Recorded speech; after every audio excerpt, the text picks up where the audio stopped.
Okay. Well, look, this is Hunter back on Wrecked America, and we're glad to have Gringo back with us. Gringo, how you doing, man? I'm doing great. How about yourself? I'm doing great. I'm doing great. Doing great. Awesome. As great as it can be with this COVID-19. So, let's take a minute and talk about that. How's COVID-19 affecting you and your world? Um, it, Not a lot different actually. Um, the one positive note that I can take away from it is that it's changed the way I've thought about how I do things in work and in life. It's given me a chance to take a step back, spend more quality time with the people who I love. Right. And as far as what I do in my work environment is I'll work a lot. I get really, really tired, and sometimes I feel like I can't really take a break, because as a business owner, if I take a break, then that means money takes a break. And Right. it's a tough thing to start a business, but this is kind of made me kind of take a step back, and it's been kind of nice being able to relax a little bit. But as far as business wise, we're doing okay. As far as life wise, I'm doing okay. As far as family wise, they're doing okay. So Yeah. everything's good on all fronts. What about your for me I would just say it's I have to go out every day and do my thing too, and it's caused me to think more seriously about life and death.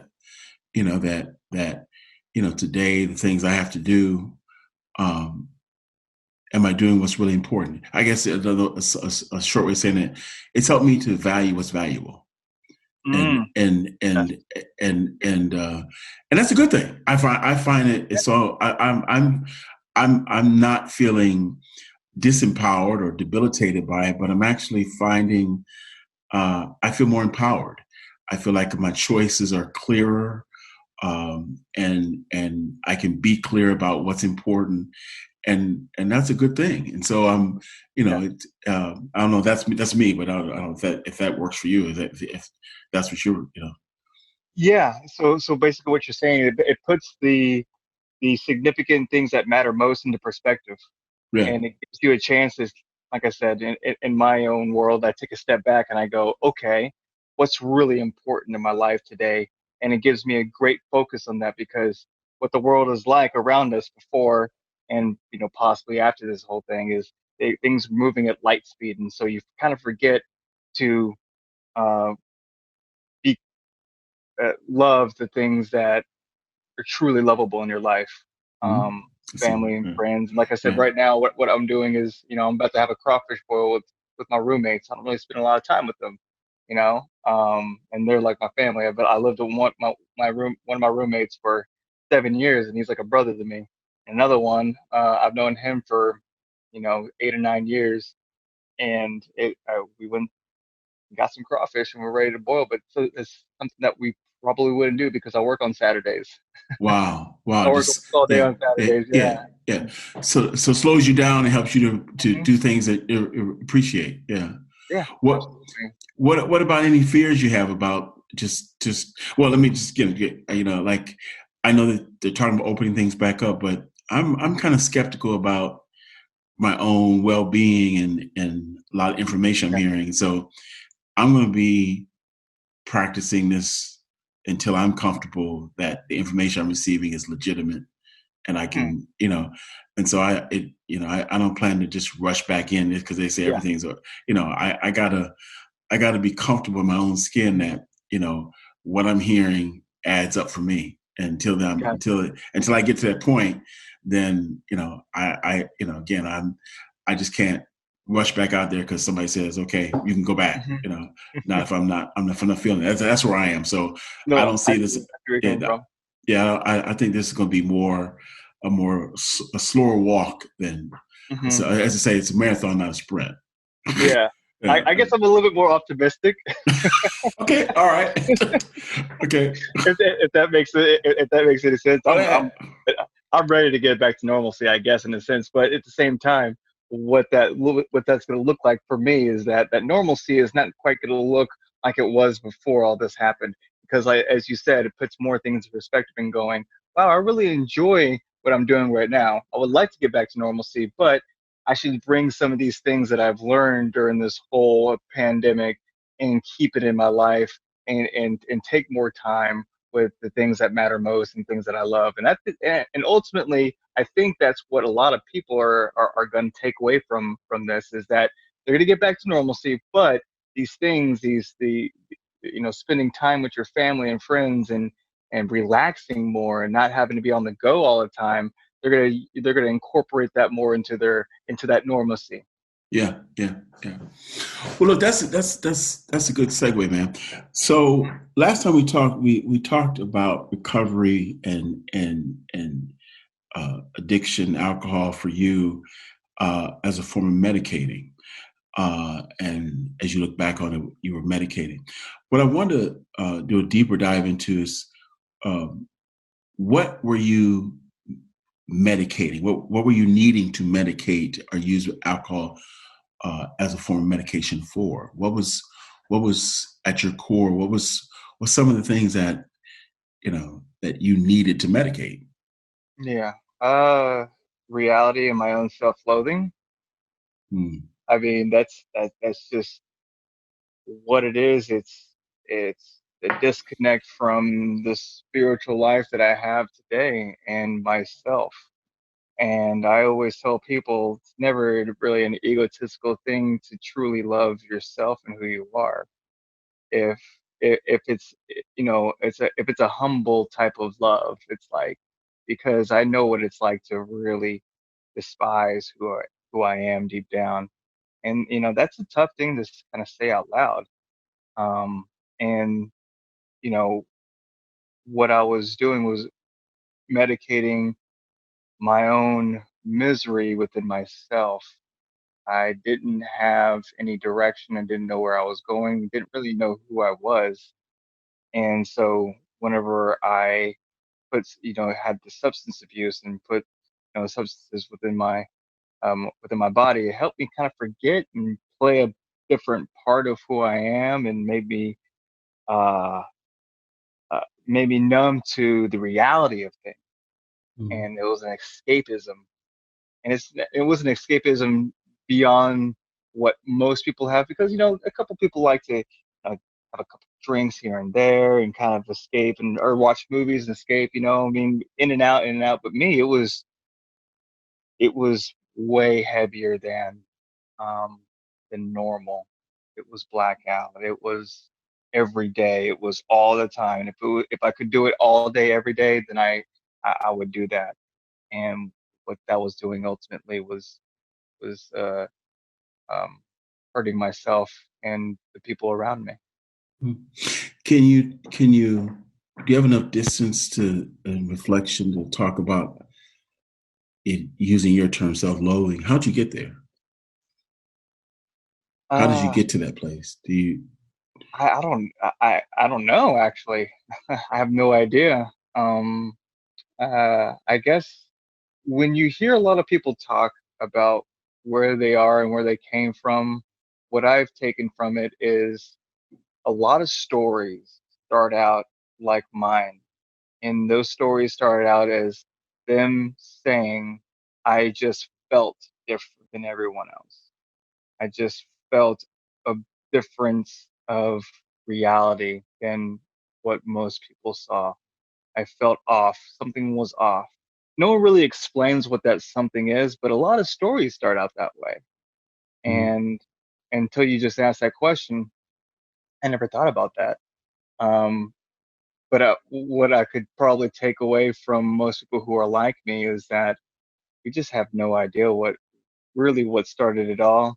It was just a natural thing in our brain going, "You're different. Something's mm, off. Something's different." We don't know what it is.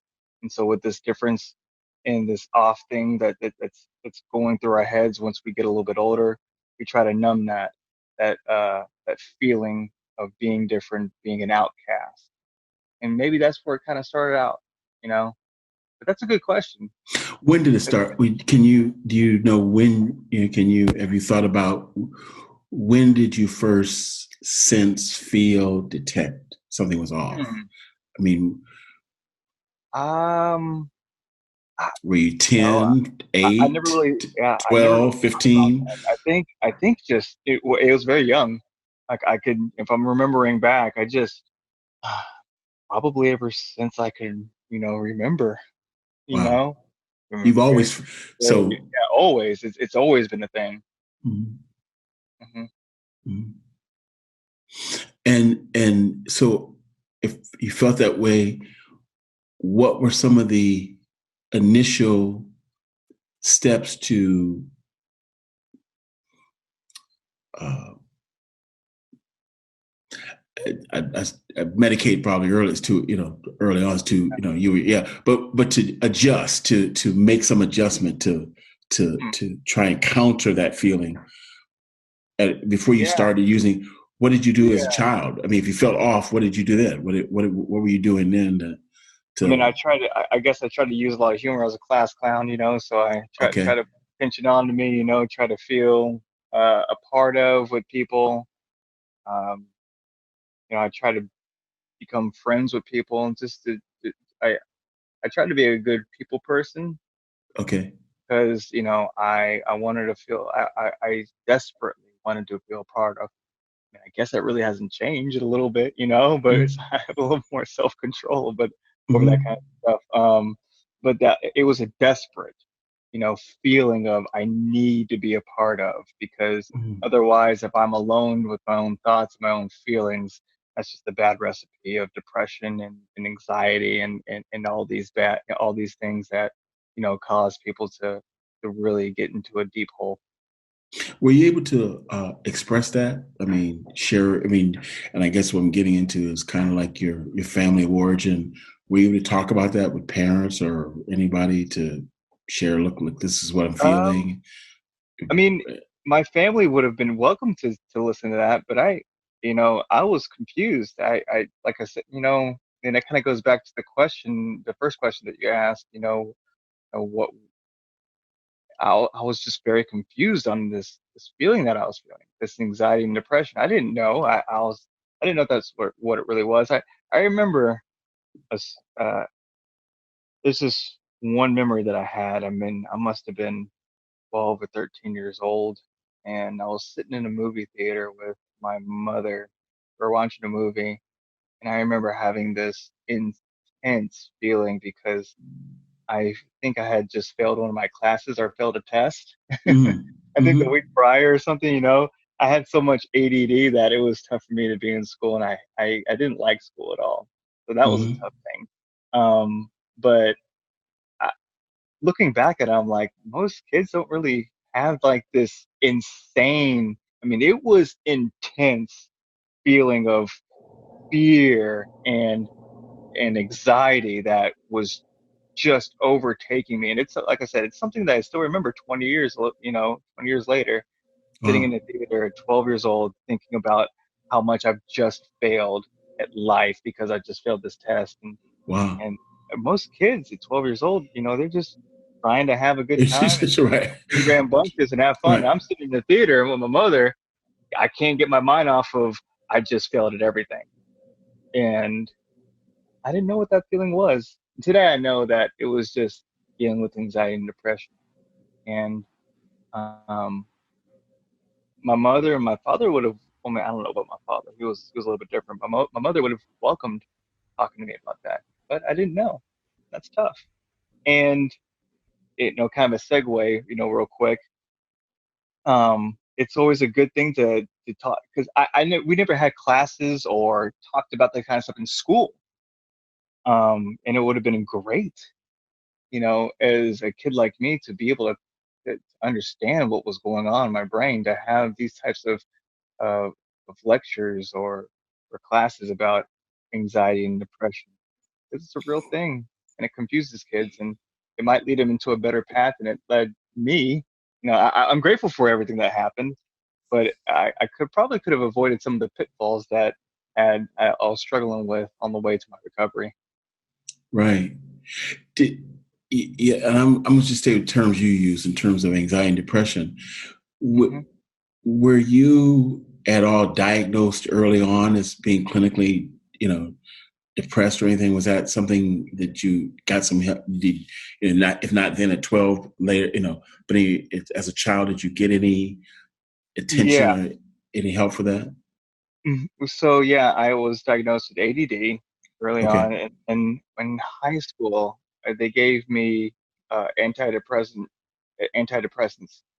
and so yeah, they diagnosed me, through all that stuff, but I still didn't really understand. It wasn't explained to me what was going on. It was just like, hey, take this. It'll make you feel, it'll do a world difference. I'm like, okay, that. And that's about as far as the understanding of what was going on in my brain. The antidepressants, they actually like did worse because I couldn't feel. It didn't. What I really needed was to be able to uh, talk, work through my emotions, instead of close off my emotions. Mm, You know, true that. that's what antidepressants did to me. It made me feel more numb. Even, I didn't feel sadness, but I didn't feel happy. You know, Mm, and in my life today, I'm okay with feeling sad, but I mm, can work through those things and then become happy, and then or become right in the middle. But I have mm, a range of emotions where when I was taking antidepressants, I didn't have a range. It was just middle of the ground. And I was watching, I remember watching a comedy show one time and just looking at it and going, that's funny, but I'm not feeling like this is funny. My wow. brain was Yeah. going, Right. that's funny, but I'm not Right. laughing. It was just That. Yeah. Yeah. a Yeah. weird, weird thing, and I hated it. Yeah. How early did you start drinking? I didn't start drinking till I was 19. Okay. Okay. And once you started, did it just take over? I mean, It just just, instantly. When I started drinking, I was like, this is it. This okay. is this is where my life needs to be. Yeah. Yeah. Alcohol Question. feels so Yeah. good. Yeah.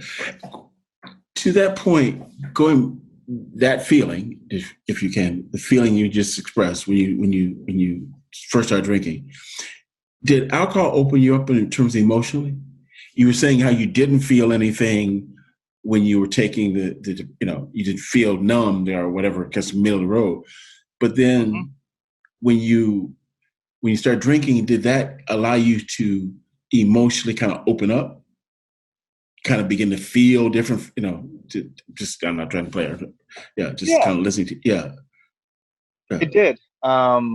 It made me open up and be a character of who I am, Ah, exaggerated, personality of who I am. yeah, Um, I have, just like most of us, I would hope. Maybe I'm just that much different. Sometimes I have, crazy thoughts, but those thoughts became, you know, you know, came out of me.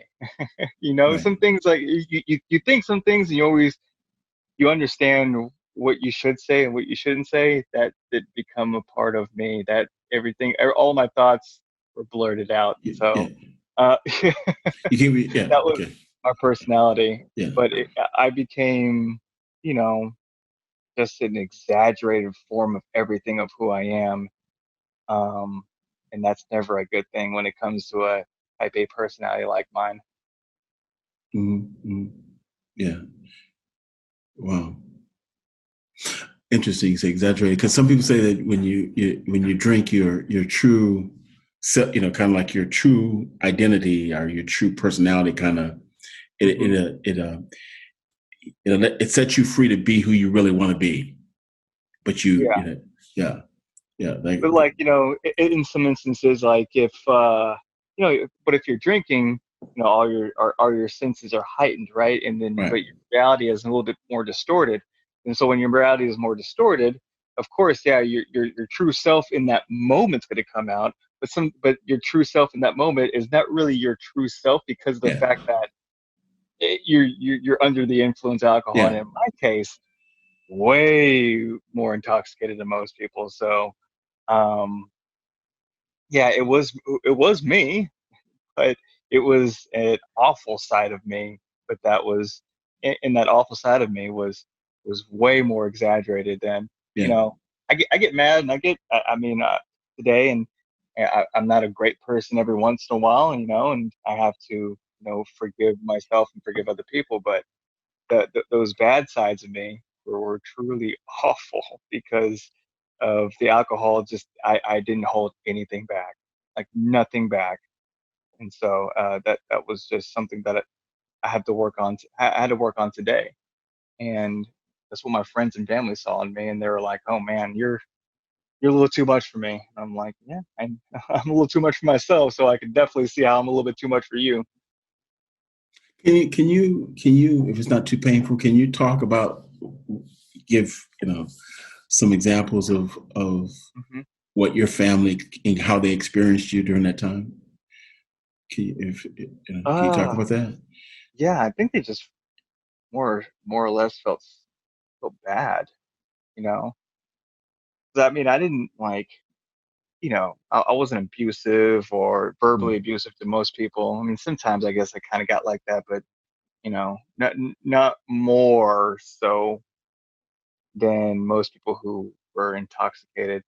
It just kind of felt bad because they really knew. Because, like I said, I didn't really start drinking until I was 19, so I had mm, a well-established life, a personality with most of my friends and family before I started drinking.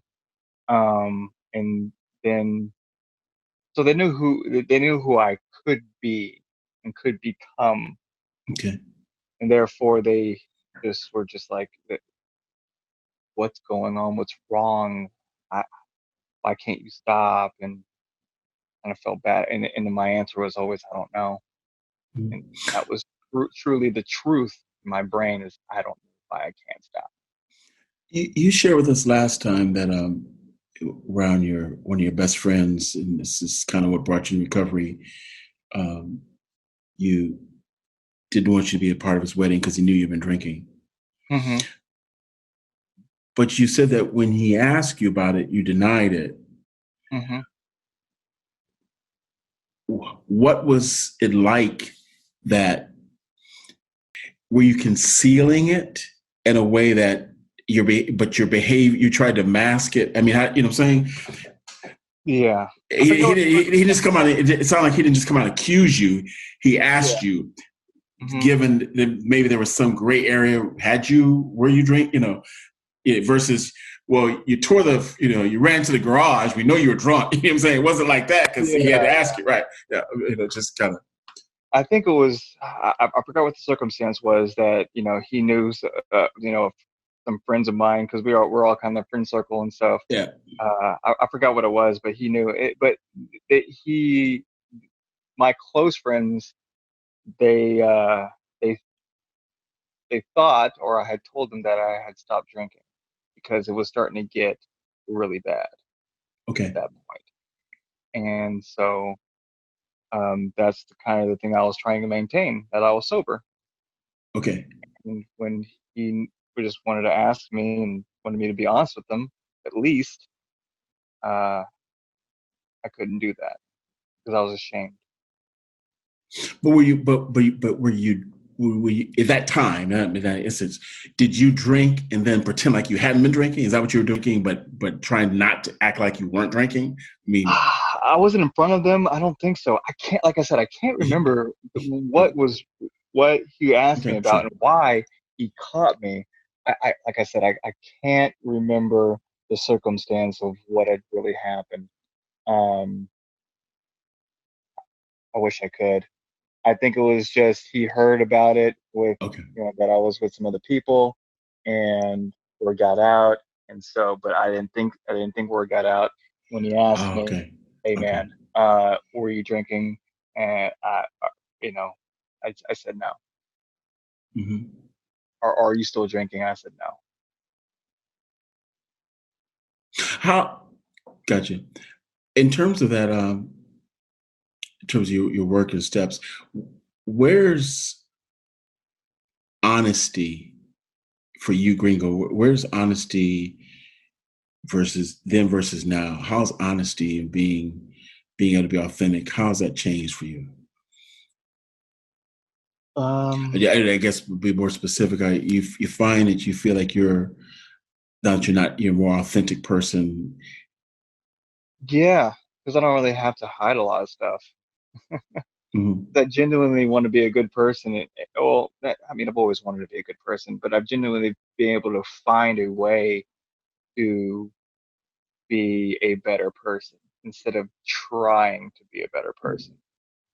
And so when you are actually a better person than you were then, and you love who you are, there's not really much to hide. Therefore, you don't have to lie about things.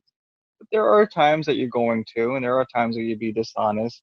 But those are the times that you need to say, you know, if it, there's those times are when you need to come back and say, you know what, hey, I was honest about this, and clean up your side of the street at least.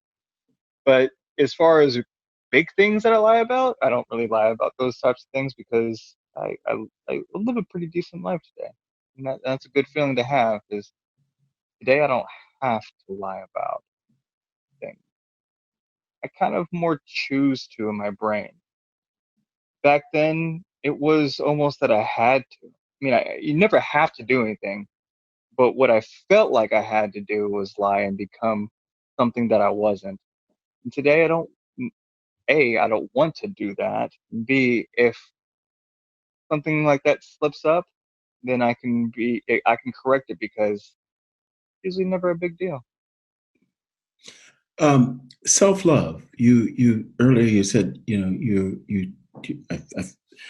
I think you used the term self love that Hmm.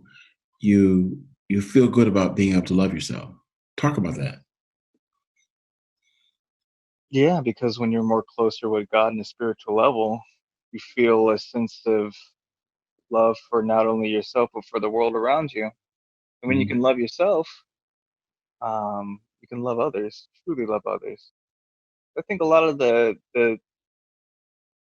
bad things that happen in this world when it comes to a connection with other people, person to person connections, uh, if it's a negative connection or if you see a person, and we hear stories all the time. We see stories and we see TV shows, and we know people who man, that guy's kind of, or that guy or girls, they're kind of a mean person, or they're not a very happy person, or they're kind of rude. And when you get deep down into things, it's usually because uh, they don't really appreciate themselves deep down. And I know that was my story, is Mhm. a lot of the things that I wasn't, that came out of me that wasn't the greatest when it came to connections with other people were more of an internal thought about myself. And so I have greater understanding of um, on how to connect with people. But the best connection I can have with God and other people is a connection. It first comes from the connection that I have with myself and God. Mhm. Let's try and put a bow on this Sure. for the Direct America audience. So we started with self-loathing, and we're just talking about uh, affirmative self-love, a way not just self-love, but being able to uh, feel good about yourself and the world around you. But another term you use is cleaning up your side of the street. How does cleaning up your side of the street help help you move from self-loathing to where you are now? What does cleaning up the street have to do? How does cleaning up the street factor into that Uh, equation? so what that just means is keeping your conscience clear of the things that you do to other people and yourself. If I can make sure that if there's a confrontation between me and somebody else, and it's two-sided, that person's wrong, and I have to say, hey, I'm wrong too, in a sense. Cleaning my side of the street, it means that I go, where was I wrong, and how can I admit that and fix that? And if that person wants to come out and say, where was I wrong? How can I admit that and fix that? It doesn't matter. It's I mean, in a sense, it would matter, But in the ultimate grand scheme of things, in order to keep myself in the most spiritual state of loving, kindness, happy, joyous, and free levels, is being able to say that today I'm living my best life, and I'm going to try and have the outside world affect me as least amount as possible. And I can only change myself and my action. And if anything happens between me and somebody else, I just want to make sure that I'm good with my side of the street, if that makes sense. Hmm. My actions, what I said, and what I did. Is is is cleaning up your side of the street? Hmm. Is there is is that has that been essential to you getting from where you were to where you are? Is for you? Is that part that been an essential part of the Yeah, process? I Yeah, mean, it's one of the essential parts. yeah, Um, I mean, there's so many essential yeah, components. We can go over that yeah, in yeah, further talks, but yeah. one of the most essential parts is being able to make sure that what I do today, I'm living the best life that I can. Okay. Um, I mean, it of course never works out that way every day. Um,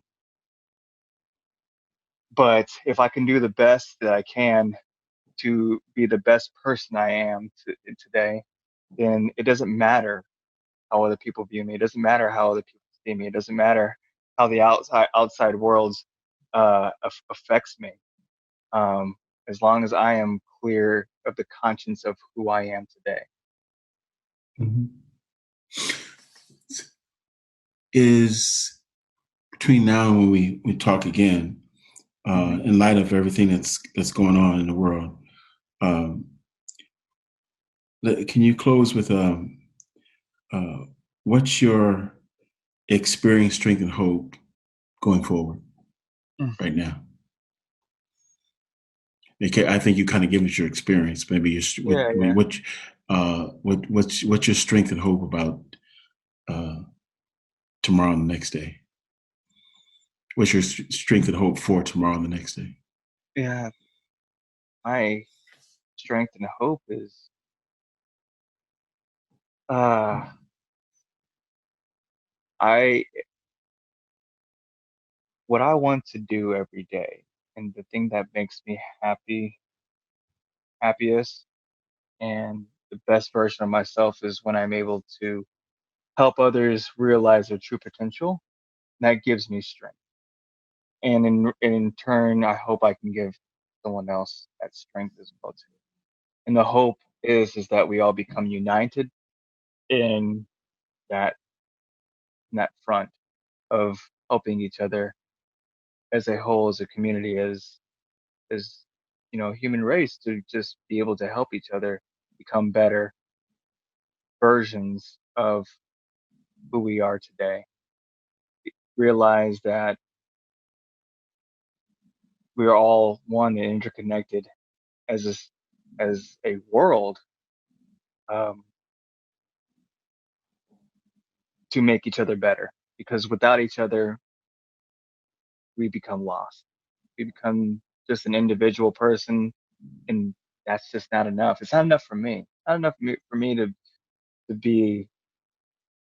To, for an example, the some of the negative things that this has brought on is the solitude, right? Is a Mm, solitude of a lot of people, and you start to feel that.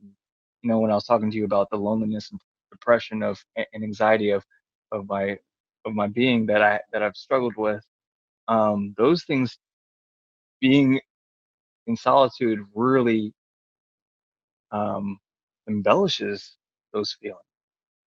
It, it starts to those feelings start to crop up more. And I know mm, if we become more united and more whole and more one, those feelings in myself start to go away. And so what I'm trying to say is that in the end, my strength and my hope would be is to have a more united front on the human race is going forward, helping each other in whatever way possible, in whatever capacity that is. If that's just, lending a handshake or a smile or a conversation of, how are you doing today? That's all it really matters. That's all that most people want and need is to feel part of something bigger than them as an individual. Good stuff. Hey, Gringo, good stuff, man. Thank you. Thanks for hanging out with Hunter again. Okay. I appreciate it, man. Thank Yeah, you. yeah. Good talk. You blessed us. Hey, you hang in there, stay strong, and we'll be back at you. Okay. Till Yes, next sir. time.